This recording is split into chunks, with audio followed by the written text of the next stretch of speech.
Hello children, in today's class we are going to discuss about distance time graph. So what do you mean by this topic, distance time graph?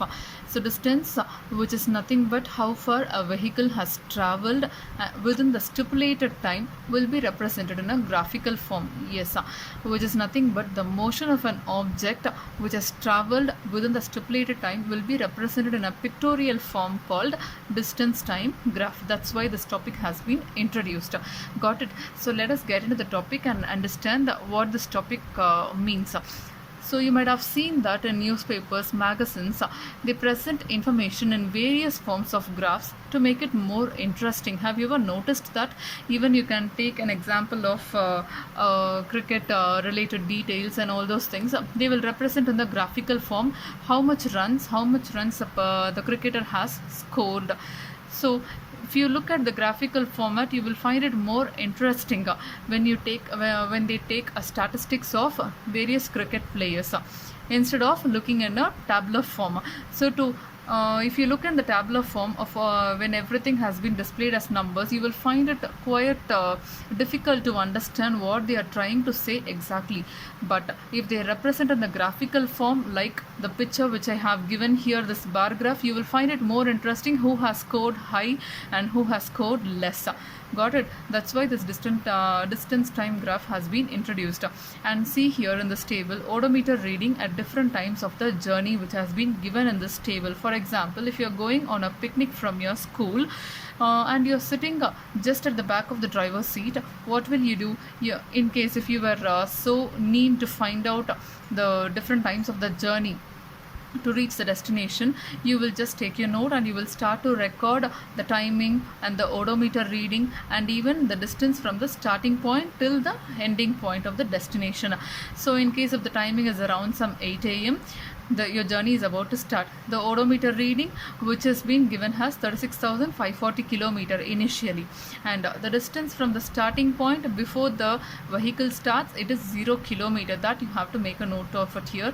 And after some half an hour, the odometer reading will change, obviously. So from 540 kilometer, here it is 560 kilometer. So what is the variation between these two? It is 20 kilometer variation. So that is the difference.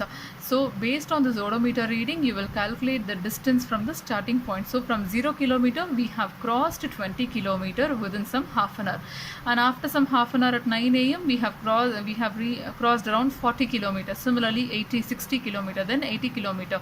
So after taking all these readings, you have to draw a graph based on this tabular column. That I will tell you later how to draw that graph. But before that, just look at this bar graph here. I have told you the motion of an object can be represented in a pictorial form. So to represent in pictorial form, you can take many different options like a bar graph, a pie chart, and even a line chart. So anything you can use. Here, look at this example, a bar graph showing runs scored by a team in each over. So you know very well about how to draw an x-axis and y-axis. So in x-axis, in the horizontal line, they have represented with overs, and in the y-axis they have represented the scale with runs.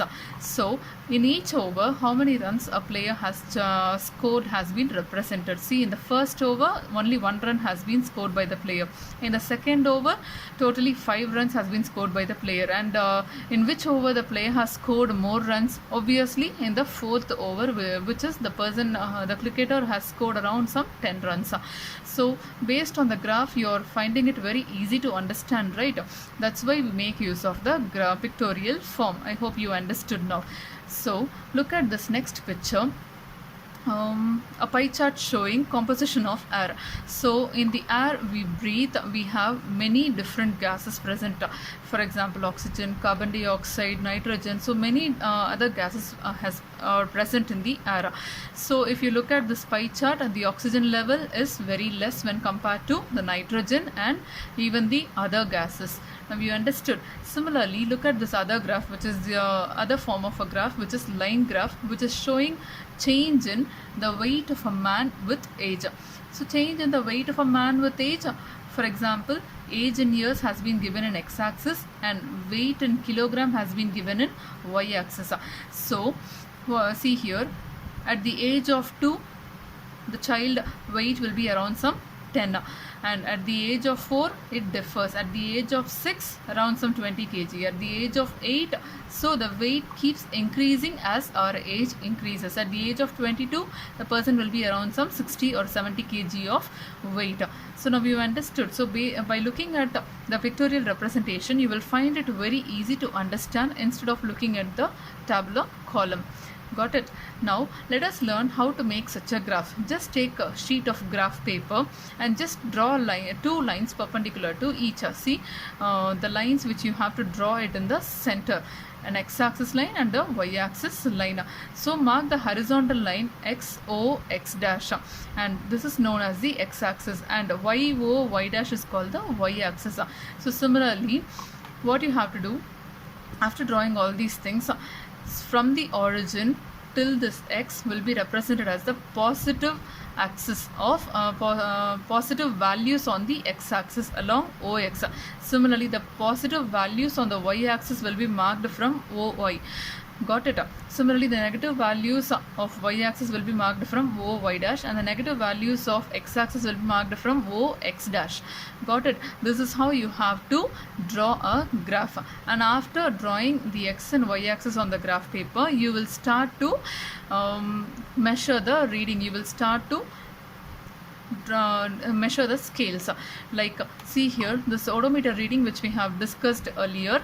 Based on this odometer reading, now we are going to draw a line chart. At 8 a.m.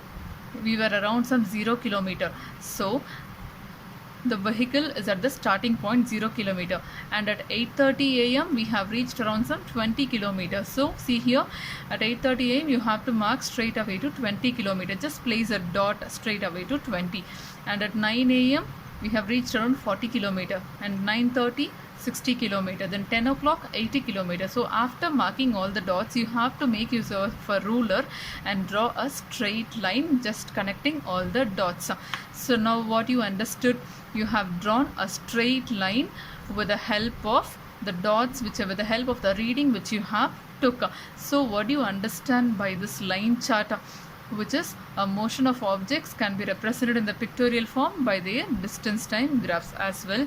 The distance time graph for the motion of an object moving with a constant speed is a straight line. See here, the vehicle is moving at a constant speed of 20 kilometers.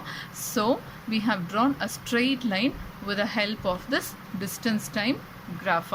I hope you understood this topic, and we have come to the end of the lesson. I hope you understood this lesson, motion and time. Thank you, children.